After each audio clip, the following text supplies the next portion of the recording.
layaknya petani yang menyemai dan merawat benih hingga panen nanti. Hey, rekan-rekan guruku, murid bagaikan benih yang kita tuntut laku dan tumbuh kembang kodratnya.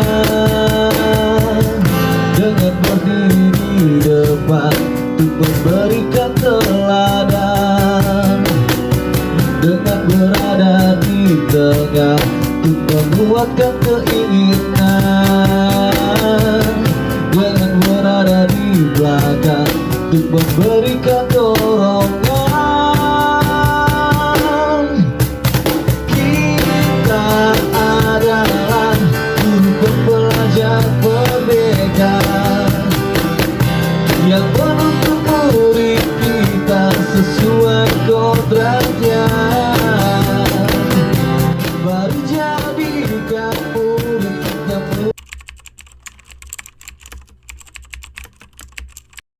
Assalamualaikum Pak. Waalaikumsalam Bu, ada apa ini? Ada yang bisa saya bantu Bu? Iya Pak, begini Pak. Di sini ada tugas saya selaku calon guru penggerak, yaitu tugas demonstrasi kontekstual modul 3.1 perihal pengambilan keputusan seorang pemimpin. Kira-kira Bapak bisa tidak meluangkan waktu Bapak untuk wawancara perihal hal tersebut? Ya, kira-kira 20 menit lah Pak. Bisa Bu, silakan. Alhamdulillah, terima kasih ya Pak. Gini Pak, langsung saja Pak ya. Iya. Kita mulai wawancara kita ini. Yang pertama ini Pak, saya mau bertanya kepada Bapak. Bagaimana Bapak mengidentifikasi kasus-kasus yang terjadi di sekolah Bapak? Kasusnya itu perihal tentang dilema etika ataupun bujukan moral. Rujukan. Selama ini saat mengidentifikasi kasus-kasus dilema etika, saya berkoordinasi dengan guru-guru lain untuk melihat kasus tersebut. Siapa yang terlibat, dengan kebenaran yang ada untuk dilakukan pengujian atas kebenarannya, lalu bermusyawarah sesuai dengan peraturan yang berlaku yang telah disepakati bersama. Oh, seperti itu Pak ya. Berarti Bapak berkoordinasi dengan guru-guru lain untuk pengujian kasus. Oke. Jadi Pak, dari kasus tersebut, bagaimana Bapak menjalankan pengambilan keputusan di sekolah, apalagi terkait kasus antara benar dan benar, juga mengutamakan nilai-nilai kebajikan? Memang menjadi dilema bagi seorang pemimpin untuk mengambil keputusan dari permasalahan yang sama-sama benar. Tetapi saya berpegang teguh pada peraturan yang telah disepakati bersama. Tetapi juga tidak lupa melihat nilai-nilai kebaikan dan bermanfaat bagi orang banyak. Seperti itu Pak, artinya Bapak tetap memegang prosedur ataupun kesepakatan yang sudah disepakati bersama dengan memperhatikan atau melihat nilai-nilai kebajikan yang ada. Jadi Pak, sekarang saya mau bertanya, langkah-langkah apa atau prosedur apa yang biasanya Bapak lakukan untuk pemecahan kasus tersebut? Sebelum mengambil suatu keputusan dari suatu permasalahan, dengan mencari informasi atau fakta, pemanggilan yang bersangkutan, koordinasi dengan pihak yang terkait, komunikasi bersama staf atau wakil serta guru bersangkutan untuk menyelesaikan permasalahan. Seperti itu, berarti Bapak mengumpulkan data atau fakta, selanjutnya langsung memanggil yang bersangkutan. Setelah itu berkoordinasi dengan guru-guru atau tim. Selanjutnya, selama ini hal yang efektif atau langkah-langkah apa yang efektif yang Bapak ambil dalam penyelesaian kasus dilema etika? hal-hal yang menurut saya efektif dalam mengambil suatu keputusan itu melakukan yang saya lakukan dengan konferensi internal dengan guru lain. Berarti Bapak lakukan itu adalah konferensi internal dengan guru lain. Oke. Selanjutnya, selama ini di sekolah Bapak ini, menurut Bapak tantangan apa gitu? Tantangan yang berat dalam kasus-kasus yang terjadi tentang permasalahan dilema etika. Tantangan saya dalam pengambilan keputusan terkait kebijakan berkaitan dengan anak-anak pejabat. Sedangkan sebab kedepannya itu memiliki dampak pada kebijakan sekolah terkait turut campurnya pihak-pihak lain seperti LSM atau pengacara. Seperti itu Pak ya, berarti berat juga kasusnya ya Pak ya. Istilahnya antara anak-anak pejabat yang ikut campur ya kan Pak dalam peraturan sekolah dan juga nanti terkait pihak lain seperti LSM atau wartawan. Ya, Pak. Oke, berat. Jadi selama ini dalam menyelesaikan kasus yang terjadi, adakah tata kalah ataupun jadwal tertentu yang Bapak lakukan, misalkan secara jangka pendek atau jangka panjang ataupun prosedur apa yang Bapak lakukan dalam penyelesaian permasalahan tersebut? Karena kasus itu tidak rutin muncul, sehingga tidak ada jadwal khusus untuk menyelesaikan kasus dilema etika. Tergantung dari ringan dan beratnya kasus tersebut. Jika kasus tersebut ringan, maka saat itu juga secara langsung dapat diselesaikan. Tetapi jika permasalahannya berat sehingga membutuhkan penanganan melalui tahapan-tahapan berlaku, yaitu meninjau fakta atau data, lalu komunikasi dengan semua pihak yaitu murid, lalu koordinasi atau musyawarah dengan tim untuk mengambil keputusan yang terbaik. Oh, seperti itu ya Pak. Berarti tidak ada jadwal khusus ya Pak untuk penyelesaian sebuah kasus. Tergantung kasusnya. Iya. Kalau kasusnya itu ringan, berarti langsung diselesaikan. Tetapi kalau berat, baru ada tahapan-tahapan tertentu. Itu penyelesaiannya dengan seluruh tim. Oke. Selama ini dalam penyelesaian masalah, adakah pihak lain yang membantu Bapak ataupun faktor-faktor lain yang dapat mempermudah Bapak dalam menyelesaikan kasus dilema etika? Faktor-faktor yang memudahkan saya dalam mengambil keputusan adalah koordinasi atau komunikasi yang baik dengan tim seperti guru, komite, wali murid sesuai dengan peraturan yang berlaku atau disepakati bersama. Seperti itu ya Pak. Berarti istilahnya faktor-faktor atau cara Bapak untuk menyelesaikan masalah itu dengan koordinasi ataupun komunikasi yang baik dengan seluruh tim. Ini yang terakhir nih Pak.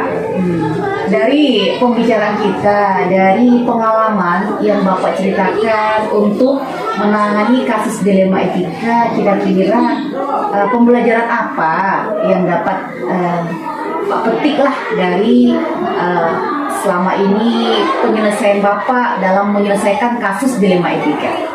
Pembelajaran yang saya dapatkan adalah dalam pengambilan keputusan pentingnya ada komunikasi, koordinasi yang baik dari semua pihak sehingga keputusan akhir yang diambil itu tepat sasaran, berdampak positif dan berpihak kepada siswa. Oke, bagus sekali Pak. Seperti itu berarti pembelajaran yang dapat Bapak ambil dari setiap permasalahan atau pemecahan kasus itu ialah kerjasama ataupun koordinasi yang baik dengan seluruh tim agar dapat nantinya mencapai ataupun mendapatkan solusi dari permasalahan itu dengan tepat sehingga nanti bisa menjadi istilahnya kebaikan untuk siswa kita, ya kan Pak? Seperti itu. Oke Pak, terima kasih ya Pak untuk waktunya dan juga untuk wawancara kita ini. Ya, ini sangat bermanfaat Pak bagi saya selaku calon guru penggerak. Nah, di sini saya undur diri dulu ya Pak ya. Assalamualaikum Pak.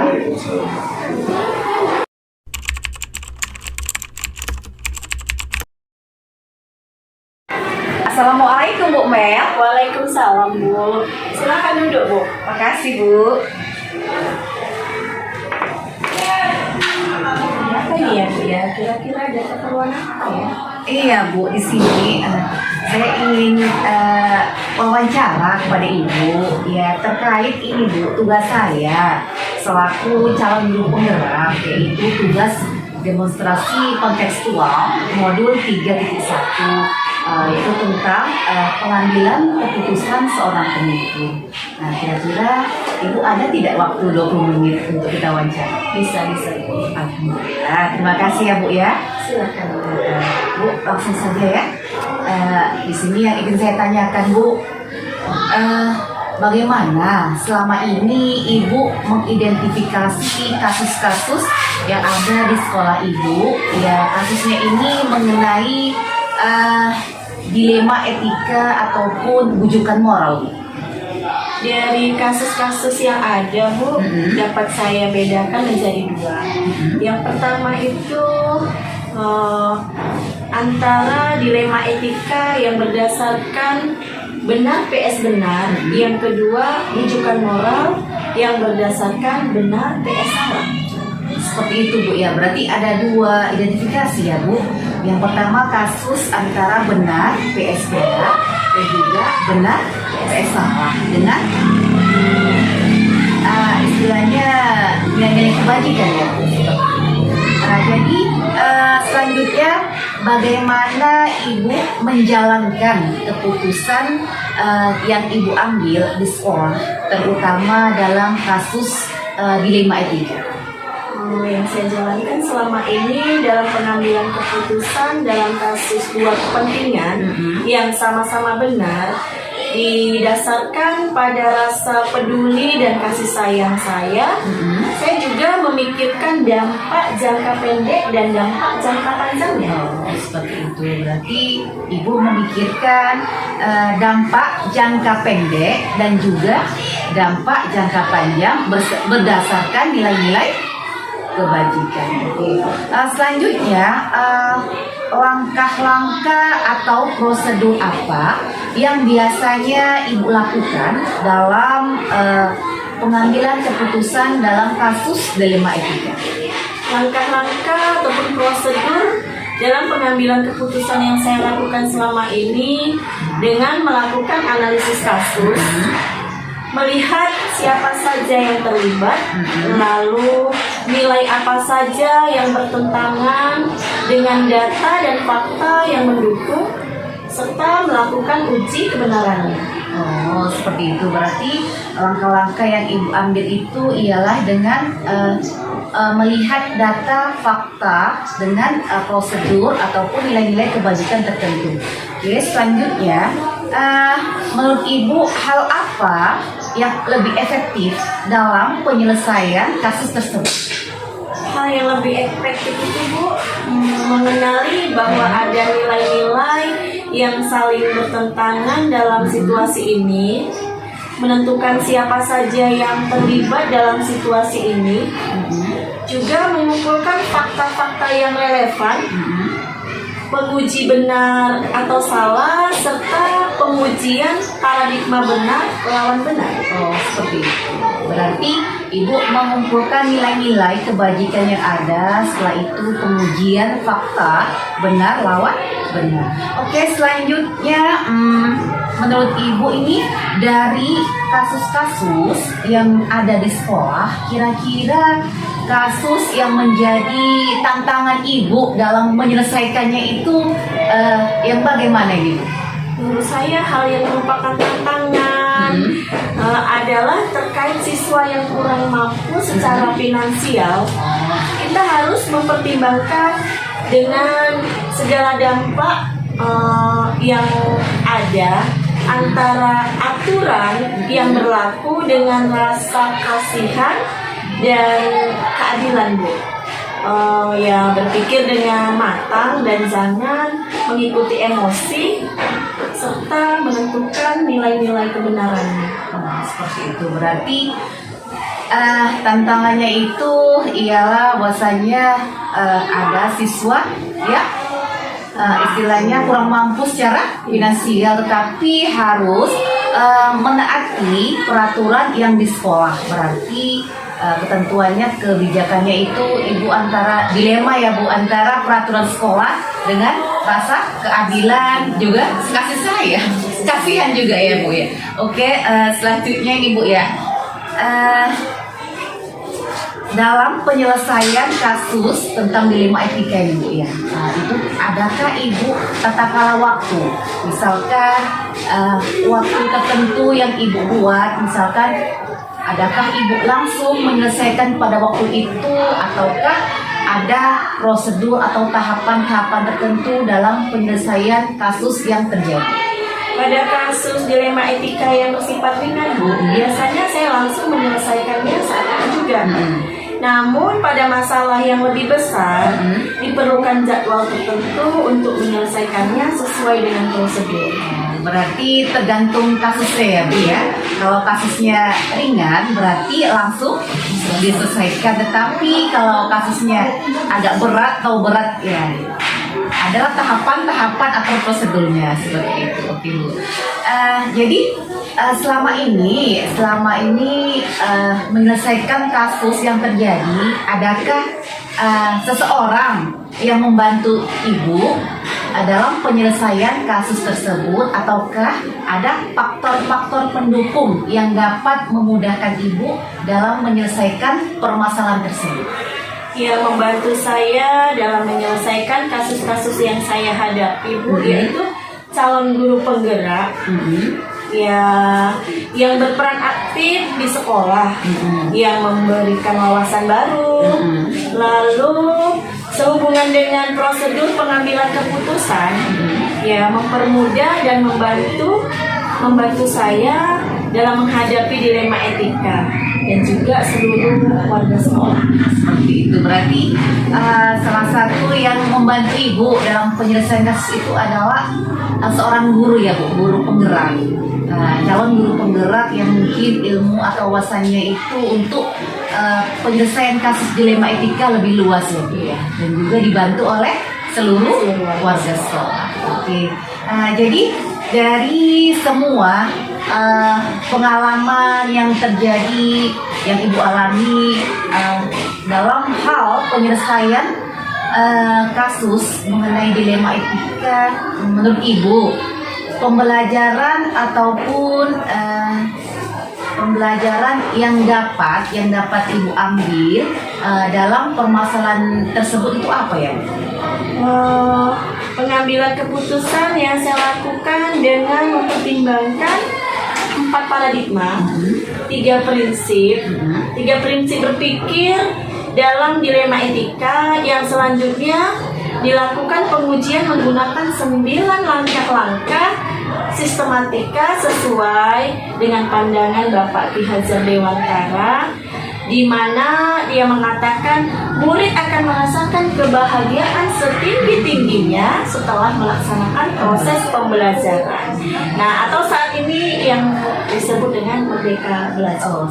Itu berarti pembelajaran yang dapat dipetik, yang dapat diambil menurut Ibu itu adalah bahwasanya Ibu dalam menyelesaikan ataupun mengambil keputusan dalam kasus yang mengenai dilema etika itu ialah Ibu menggunakan 4 paradigma, 3 prinsip, dan juga dengan menguji dengan menggunakan 9 langkah-langkah penyelesaian seperti itu. Dan juga tadi Ibu juga menggunakan filosofi Ki Hajar Dewantara. Tadi apa tadi Bu? Merdeka belajar. Merdeka belajar. Berarti sesuai dengan kurikulum saat ini. Iya, kurikulum merdeka. Oke Bu.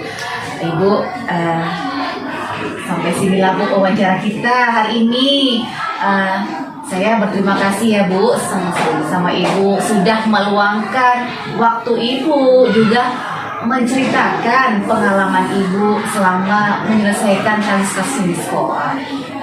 Di sini saya mohon maaf ya Bu ya jika ada salah-salah kata Bu. Di sini saya undur diri ya Bu ya. Assalamualaikum Bu. Waalaikumsalam warahmatullahi wabarakatuh.